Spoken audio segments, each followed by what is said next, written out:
de lo que voy a hablar hoy es del retrato a través de la historia y qué es lo que fue significando, representando y cómo era reservado para ciertos usos y ciertas personas. No siempre fue como es hoy tan fácil retratarse.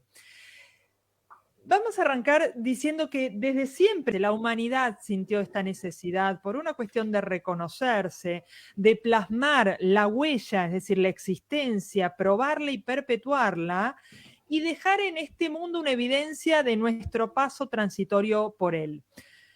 La humanidad siempre quiso decir más de sí mismo, más de lo que la propia imagen dice de un modo objetivo y descriptivo. Lo que fue cambiando a través de las épocas fueron los modos, las vías y las herramientas. Y esto fue evolucionando a partir de la propia evolución de las técnicas y de la modificación sobre todo de la cosmovisión que ha tenido la humanidad a través de las diferentes épocas.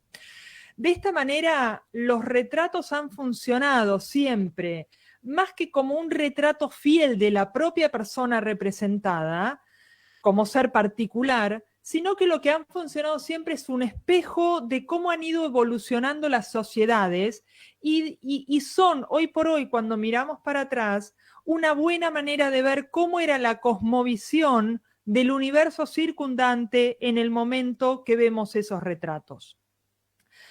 Así es que en las culturas antiguas, digamos, la perpetuación de la imagen era una manera de mantenerse con vida después de la propia muerte física, una manera de eternizarse y de existir por siempre. Esto lo vemos ¿dónde? En los griegos, los romanos, estaban, el ser retratado en esa época era un privilegio, y no solo un privilegio, sino un derecho reservado a los faraones, a los emperadores y a las clases gobernantes. De una manera, fijémonos como en los egipcios, ¿no?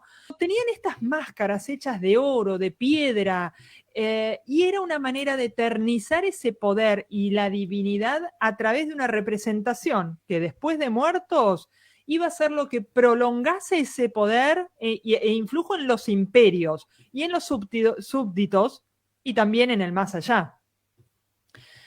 En esa época, otra de las cuestiones, y por qué era un privilegio, es que había que ponerse a tallar una piedra para representar a la persona. ¿Cuánto tiempo tardaba? Honestamente no lo sé, pero ciertamente no era algo instantáneo. Así tenemos al día de hoy estas representaciones, estos retratos que eran tallados en piedra, ¿no? Siempre me queda en este sentido, porque digo, nosotros creemos que eran así tal cual, pero la verdad es que no sabemos cuán fidedigno eran o cuánto el emperador en cuestión le decía al tallador: hágame la nariz más grande, más chiquita, hágame más hermoso, ocúlteme, digo, algo parecido al Photoshop, pero en piedra y arreglado de mutuo acuerdo. La verdad es que no lo podemos saber. Un detalle, y en ese sentido, que a mí me ha quedado siempre muy grabado de la historia en los años de secundaria, es algo que se llamó siglo de Pericles. Fue un periodo en donde obviamente gobernó este emperador Pericles y florecieron las artes, etc. Pero lo que a mí me quedó más grabado de esas clases de historias que hablaban del siglo de Pericles es que Pericles sentía que era muy cabezón. Entonces él le pedía, ordenaba, vaya a saber bajo qué castigo posterior si no le hacían caso, que siempre toda estatua de él tenía que tener un casco grande para tapar el tema de lo que él veía por lo menos como un defecto de que era cabezón. Y a mí ese detalle me ha quedado muy grabado y efectivamente si buscamos retratos de Pericles lo vamos a encontrar siempre representado con un casco puesto. Porque vamos a decir algo, la representación, la diferencia y el gran eje de lo que es un retrato es que en un retrato la persona accede de común acuerdo con quien sea, fotógrafo, pintor o escultor, accede a ser representado. Y en esa representación nunca es inocente ni es espontánea. Es un acuerdo entre quien representa y el representado de qué es lo que quiere comunicar con ese retrato. No necesariamente es querer verse bien, es querer transmitirlo como yo quiero que me vean, que a veces no es necesariamente bien, a veces yo quiero que me vean inteligente, culto, instruido, entonces agarro y en vez de sacarme una selfie en la playa, me saco una foto leyendo del libro que estoy, digo, hay obviamente un recorte de la realidad en ese retrato, porque las personas somos todos, somos los mundanos y somos lo profundo, somos la diversión y somos el intelecto, pero en el retrato uno elige lo que quiere que el otro piense de uno y hace un recorte. Así como en la foto aparece un cuadrado y todo el resto queda afuera, como uno no muestra las partes desordenadas de uno, uno elige mostrarse de una manera como quiere que los demás lo vean. Eso es el retrato. Los grandes líderes políticos, guerreros, estrategas, digamos, en este caso ellos buscaban esta posibilidad de multiplicar y ampliar la fuerza y su liderazgo, y lo hacían a través de escenas grandilocuentes que transmitieran fuerza, decisión, voluntad inquebrantable. ¿Por qué? Porque era una manera, piensen que en esa época no se conocía tanto las caras de estos grandes reyes o líderes, salvo en los retratos que había en determinados lugares, a veces en iglesias, a veces en espacios públicos. Entonces, a Napoleón lo conocían porque lo veían en alguna pintura, obviamente aprobada por él. Entonces, esa era la manera en que ellos llegaban a su pueblo. Pero pensemos que Napoleón Bonaparte fue un militar, un estadista francés, líder, conquista, fuerza, poderío. Podríamos resumir en esas palabras lo que él quería transmitir. Hay uno que él está arriba de un caballo, que al caballo se le vuelan los crines al viento, la capa de Napoleón también. El caballo está con las patas levantadas y Napoleón señalando hacia adelante. Y una gran frase, una frase que él decía, que incitaba al pueblo, era: solo seguía al pueblo mostrándole un porvenir. Y bueno, entonces gráficamente él necesitaba mostrar eso. Otra frase que él decía era que el orden social de una nación descansa sobre los hombres elegidos para sostenerle. Bueno, el hombre elegido era él, y así se lo tenía que hacer saber a todos para que lo siguieran, ¿sí? Entonces el retrato también ha sido usado por la monarquía, los grandes gobernantes. Entonces uno ve estos retratos de estas reinas todopoderosas, uno ve estos retratos que están con la corona, con tiaras, con una cosa acá, con bandas para un lado, para el otro. Está bien, uno dice, eran los reyes de esa época, esta pomposidad. Lo loco es que si uno de vuelta googlea una figura que todos conocemos por ser compatriota, pero resultó en que devino en reina de Holanda como máxima, uno ve que salvo el vestido, que ahora se usa a marcar más la figura, sigue posando ante los fotógrafos oficiales con la corona, con la banda, con joyas. Hay elementos que se siguen manteniendo, hay algo en la monarquía de antes y de ahora, aunque ahora se ocupe otro rol, que sigue manteniéndose a pesar de todo el tiempo que transcurrió. Uno ve en retrato de María Antonieta y de Máxima o de la reina de Inglaterra, si por caso, y no han variado tanto las cuestiones, salvo el estilo de maquillaje, siguen posando con los mismos elementos que nos marcan que la monarquía no son como el resto de los mortales que somos nosotros. Y uno ve después fotos de la reina Victoria, que ya tenía fotografía, ya es más cercano a nuestro tiempo, y uno también ve fotografías con un niño en el regazo. Fíjense de vuelta, la reina Victoria, ¿qué nos está queriendo decir estas fotografías? La reina Victoria también es humana. Y lo gracioso es que si lo trasladamos ahora, uno va a ver fotos de Lady Di con los niños y de reyes de ahora. Se fotografían con la familia, no porque nos quieran compartir su intimidad familiar y porque somos todos amigos y compartimos como compartimos con nuestros amigos. El mensaje es: los reyes también somos humanos y sentimos afecto. Pero también vemos después retratos. Emiliano Zapata fue un líder militar de la Revolución Mexicana y es el símbolo de la resistencia campesina en México. ¿Qué es lo que quiere transmitir? Si uno analiza estos grandes líderes, guerrero, confrontación, es querer transmitir un poderío de lucha, porque él lo que estaba queriendo defender era a la gente pobre, al campesino. Entonces, bueno, ¿cómo se retrataban? De hecho, creo, si no es el único, por lo menos es uno de los únicos que yo encontré. Emiliano Zapata, de vuelta, googlean imágenes, sale Emiliano Zapata a lo Rambo, con todos casquitos de bala o de no sé qué, de escopeta, y una escopeta arriba, y por supuesto con el sombrero mexicano, y una mano en el sable. Fíjense, el sable, la escopeta, todas las balas. Bueno, su frase de vuelta, porque uno ve esta imagen y es absolutamente concordante y en sintonía con lo que decían, con el discurso hablado, con la palabra. Su frase era: si no hay justicia para el pueblo, que no haya paz para el gobierno. ¿Y cómo se mostraba?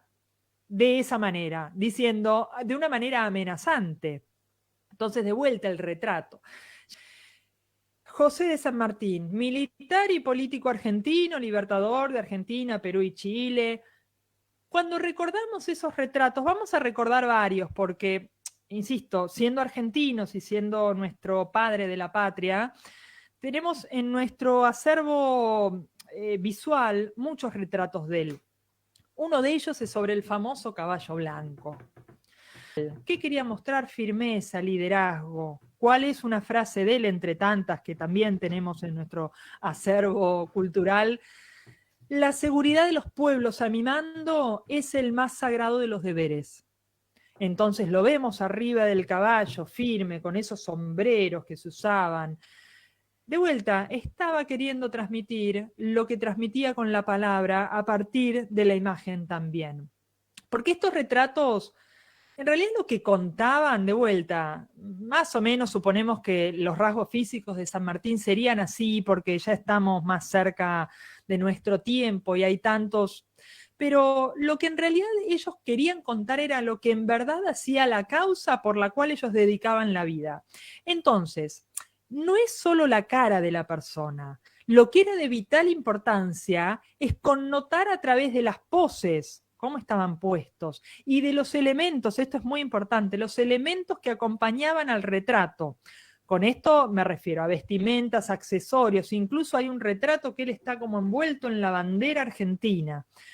Y eso es lo que funcionaba como justificación del poder que poseían y del rol que querían ellos desempeñar. Entonces, en este retrato de San Martín sosteniendo la bandera que lo envuelve, la bandera argentina, él que está diciendo: estoy dedicando mi vida a este país, me envuelvo en sus colores y mi vida entera es en pos de Argentina. Fíjense, como ya no nos importa qué color de ojos tenía, si usaba bigotes, patillas, si la nariz era más recta o no, lo que importa es todo lo demás, que no es la cara. Suena hasta casi paradójico, ¿no? En un retrato, pero de vuelta, un retrato es justamente eso. Porque en un momento también la nobleza, fíjense cómo empezamos con solo los emperadores, después los líderes, en un momento, porque recordemos que hacerse retratar, lo que hoy por hoy, insisto, uno agarra y hasta se autosaca una foto, no tiene ni que contratar un fotógrafo hoy por hoy. La verdad es que en un momento sí había que contratar a un pintor sale caro, no cualquiera podía pagarlo. Entonces la nobleza en un momento empezó a hacerse retratar para dejar asentado que ellos tenían plata, fastuosidad, riqueza, y en muchos retratos, de vuelta, fijémonos con que lo que menos te importa en un retrato, mirándolo con una perspectiva histórica, es la cara de la persona. En estos retratos de la nobleza muchas veces aparecían con la servidumbre a su merced. Entonces vemos a alguien que le está sirviendo un plato de comida, que le está limpiando los zapatos. Eso aparecía en el retrato, porque la persona no quería que viesen ni los labios pintados, ni siquiera los aros que tenía puesto. Quería demostrar que tenía suficiente dinero como para pagarle a una persona y que lo atienda. ¿Y qué pasa cuando aparece, hacemos la gran entrada de la fotografía, en verdad, del daguerrotipo, ¿no? Como primero y después la fotografía. Ahí es donde empieza la sociedad. Ya fíjense cómo de a poco se va democratizando la imagen y ya la sociedad podía empezar a ser retratada.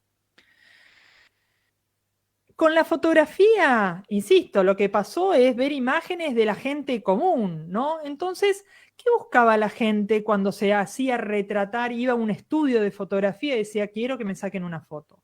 La gente de vuelta, así como los reyes, porque somos todos humanos, los reyes y los de abajo, la gente quería demostrar en esas primeras fotografías que era culta, que tenía una profesión que involucraba la ciencia, que sabía leer o escribir, entonces se ponía con un libro.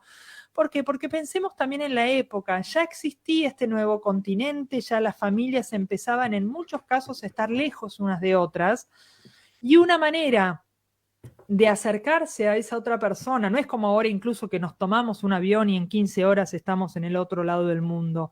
En esa época no, ni por posibilidades económicas, ni por tiempo. Entonces se mandaba una carta al familiar que capaz que nunca más se volvía a ver. Entonces las personas le mandaban un retrato donde estaban los dos leyendo. En ese retrato ni siquiera a veces estaban mirando a cámara. Estaban diciéndole a los de acá, a los de allá, a sus parientes, a sus amigos, miren como yo he tenido la educación suficiente para saber leer un libro o para manejar un telescopio o para que mis hijos jueguen y no tengan que trabajar. Recordemos que en otra época el trabajo infantil lamentablemente era una norma. Hay muchos retratos de chicos infantes jugando con caballitos de madera, con lo que fuera. Eso de vuelta era un lujo de la gente pudiente. Por eso, con todo este avance de la fotografía, lejos ya de ser un privilegio reservado para unos pocos, la fotografía se logra insertar en las nuevas capas de la sociedad y surgió con esta nueva tecnología una manera de plasmar las aspiraciones, los logros, dejando grabado un montón de fotografías de retratos de individuos que lo que mostraban eran sus profesiones, sus jerarquías dentro de la sociedad y los progresos económicos y culturales, y lo hacían a través de estos retratos. La gente se fotografiaba mucho a partir de sus profesiones, y ni tan siquiera los científicos, el que vendía pescado, porque acordémonos también, y acá lo asociamos con otra cosa que parece que no tiene que ver, pero sí. Recordamos la etimología de los apellidos, muchas veces vienen de las profesiones que tenía la familia, que se heredaba a través del tiempo. Cuando uno estudia, vieron la etimología de los diferentes apellidos. Entonces la gente se registraba por sus profesiones porque era lo que los identificaba, al punto de muchas veces transformarse en su apellido. Todas estas fotos cuentan mucho más de la persona que su nombre. Es mucho más que la descripción objetiva de la tipología de la persona retratada, ya lo venimos viendo. Sí, lo que me interesa como para redondear esta nota es que al llegar al día de hoy, esta necesidad de retratarse, el impulso de mostrarnos y perpetuarnos, y fíjense cómo me involucro, porque no se modificó. Sí, en cambio, lo que hizo es se multiplicó, expandió exponencialmente, porque los avances tecnológicos y la masiva accesibilidad a estas herramientas nos ha convertido en emisores y receptores. Entonces, seguimos al día de hoy con todo este asunto de las selfies. No hay que catalogarlo ni como ego, ni como, digo, estar a quien es una necesidad inherentemente humana, es un impulso humano, la necesidad que tenemos de ser seres únicos y particulares. Y el impulso que es tan antiguo como el hombre, como la humanidad, de perpetuarnos en el tiempo, seguimos necesitando prolongarnos en la vida más allá de la vida misma. Las redes sociales vinieron de la mano de la tecnología. La tecnología y las redes sociales multiplicaron la posibilidad no solo de registrar la imagen, sino de mostrarla. Pero otra cosa importante que afecta a los retratos y nos trae al día exactamente de hoy de las redes sociales, es que en estos nuevos mundos virtuales, en donde cada persona es un perfil, entre cientos, miles y hasta me atrevería a decir millones. Entonces, en esta virtualidad, las categorías se nivelan, se igualan, entonces resulta todavía más evidente este impulso primario que tenemos las personas de sostener la identidad que nos hace únicos y particulares. Por eso yo no le adjudico a un ego desmedido el tema de querer hacer una selfie en donde siento que es algo psicológicamente muy profundo para analizar. Necesitamos en una tecnología que nos iguala, que nos convierte a todos, nos uniforma, tenemos este impulso y esta necesidad inherentemente humana de tener una identidad propia y diferentes y ser seres únicos y particulares. Entonces, yo cerraría por hoy esta charla con eso,